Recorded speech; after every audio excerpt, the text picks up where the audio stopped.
Nous sommes au 8e siècle, avant Jésus-Christ. C'est le début de l'oracle de Delphes, qui restera actif plus de 1000 ans jusqu'au 4e siècle après Jésus-Christ. Delphes est un sanctuaire installé au pied d'une grande montagne appelée le mont Parnasse. Les Grecs considèrent cet endroit comme un lieu privilégié pour parler au dieu Apollon. Ils l'appellent également le nombril de la terre, c'est-à-dire un centre symbolique du monde grec.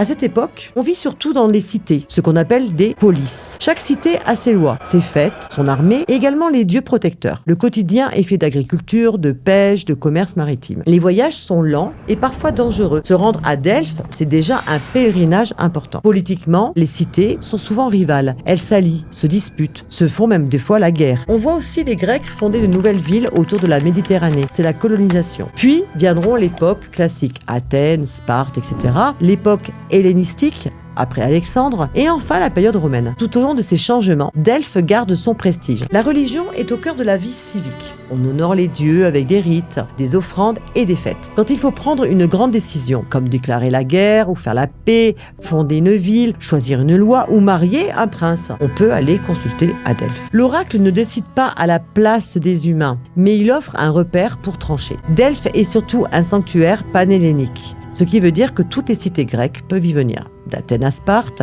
de Corinthe aux îles lointaines. On y organise aussi les jeux pythiques, avec de la musique, de la poésie, du sport, ce qui renforce encore son rayonnement. En résumé, dans un monde de cités souvent en compétition, Delphes est le lieu où l'on vient de loin pour poser une question importante et donner du poids à une décision.